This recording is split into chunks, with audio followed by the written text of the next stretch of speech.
The objective of fairy tale characters usually isn't social change or to rescue a kingdom. Even when such things happen as a result of the fairy tale character's actions, these are usually a byproduct of the goal of getting something to eat, obtaining wealth, getting married, living happily ever after, or simply surviving.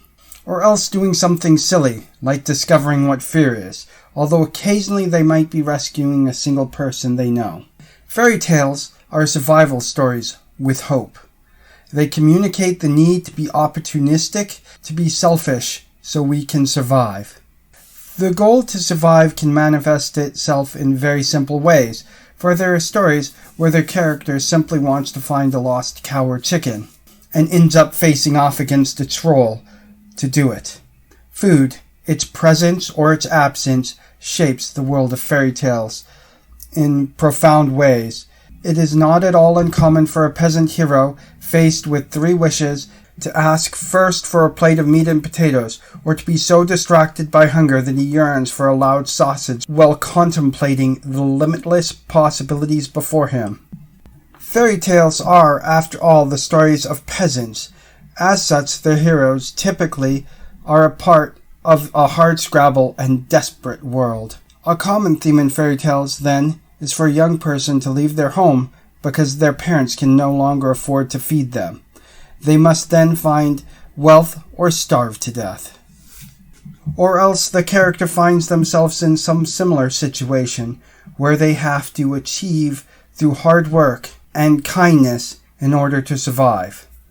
The protagonist of Spirited Away is a good example of a fairy tale hero, and her story is common in fairy tales from Germany, Ireland, Russia, and Japan, and many, many more places. Many people in these stories would find themselves in the other world and need to be polite and work hard in order to succeed. Some fairy tale hero archetypes include hardworking and polite hero. Building good relationships is the key to success, and is the most important part of many folk religions. When faced with the spirit of frost and cold, a protagonist who is freezing smiles and says they are fine, and so are allowed to live. In the fairy tale The Girl in the Well, the protagonist finds herself in the other world, and must clean up after sheep and do similar tasks in order to survive and become wealthy. When faced with the Alp, a nightmare-causing, blood-drinking fae, one could negotiate with them by offering to serve them coffee in the morning. Tricky rogue hero. Lest one get the false impression that being polite is the only way to be successful, there are trickster rogues. In Thumbling a Journeyman, the Thumbling helps some bandits rob a royal treasury in order to get himself rich. Clever rogues are the heroes of heist stories, which have always been popular. Outcast trickster hero. Every era has a group of people who have fallen through the cracks of society, becoming impoverished through no fault of their own. In the Industrial Revolution, tailors found their job replaced by machines and factories, and so they became common fairy tale figures who defeated giants, unicorns, and similar creatures to obtain success. The trusting fool. It is trust and the ability to make friends that allow these heroes to succeed where all others have failed. Even if many think of them as foolish and weak, they are one of the more popular archetypes in Japanese anime, which still views trust and friendship as important moral lessons. One of the oddest portrayals of this protagonist type is in The Fool and the Birch Tree.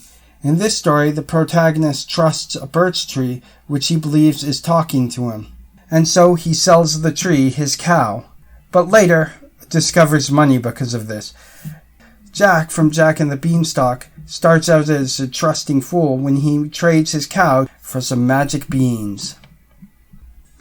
Born under a lucky star, many protagonists have no actual qualities which help them succeed. They don't trust the right people, think cleverly, or do really much of anything. Rather, they succeed purely based on luck.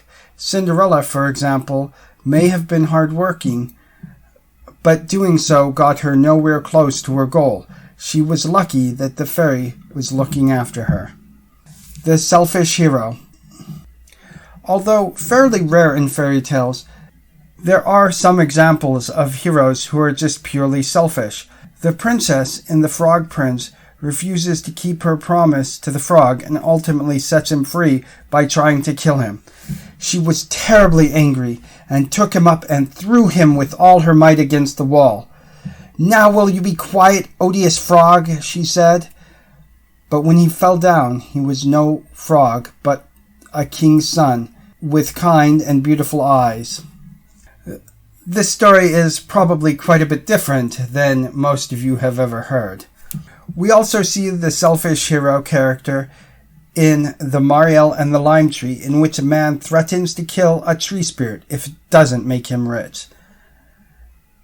This is a risky choice in a fairy world, for those who are selfish are usually cursed by the fairies. In any case, that's what I have for now. Thank you. Toodles!